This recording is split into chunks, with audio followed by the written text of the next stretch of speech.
Let's take a little look at what you'll be doing by the end of this section. So we're going to be using the landscape tool. We're going to build a composite tank with a moving barrel and turret like this. We're going to have explosion effects. We're going to have UI health bars. We're going to have projectile calculations as well. I don't know if you noticed, but as my cursor moves around, it goes from to green to say, yes, if you were to fire now, you will hit the enemy. So we've got projectile calculations. We've got particle effects with regards to the smoke trails. A bit of landscaping. We're going to be showing you tricks to make a low poly landscape effect using a kind of shader trick. And that's just the outside of the game. If we then look at things like the tank, then as I say, that's put together from multiple parts. We'll be using sockets to explain how to do that. We'll be using spring arms and all sorts of cool stuff.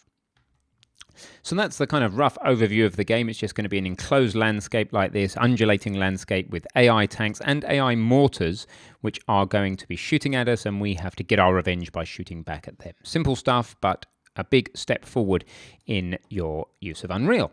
If we take a look at the code, then else we'll just look through the header files. Quite a good way of getting to some idea of what our code is going to do. So if we just look at the public parts of our header files, then the tank is going to be able to take damage and return how much health it has and delegate its death to something else, which we'll handle elsewhere. Projectiles do simple stuff like get launched. The tank AI controller will control the AI tanks. The tank aiming component is all to do with aiming and how that works. So it's about aiming at a particular place in the world, for example, and then firing and returning a firing state so that can drive things like the UI, that little dot, that little cursor there, and find out how many rounds we've got left and that sort of thing. We're going to have a barrel which you can simply elevate at some relative speed. And we're going to have tank movement component that you do things like intend that you want the tank to move forward or turn right, or conversely left. And all we're going to provide the movement component with is a throw, a control throw. And the reason for that is we're going to be very careful about what we allow our AI to do. We're actually going to kind of rip Unreal's AI system apart a little bit.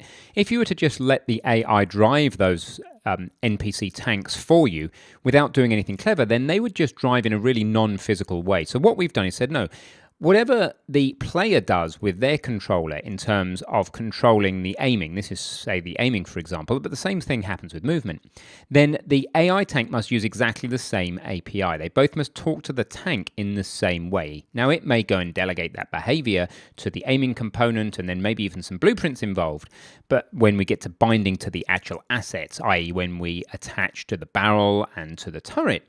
But the point is that the AI, the tank AI and the player controller both talk to the same level so that the AI can't do anything the player can't do. And the same applies to the tracks. The AI actually has to try and drive the tracks by independently controlling the speed of the left and right tracks. And that leads to a very equitable and fair game. So by the end of it, you will have a huge amount more knowledge of how Unreal works. We'll have even made a start menu in the game for you. So lots and lots of new stuff. There's going to be a user interface here for, as I say, for start menus and stuff like that. I'll show you this main menu just briefly, and then we will let you get on and see how to make it. So here you go. Here's a simple menu with hover over effects, a background image. You start the game. So much more like kind of real game stuff for you. So I look forward to seeing you in there.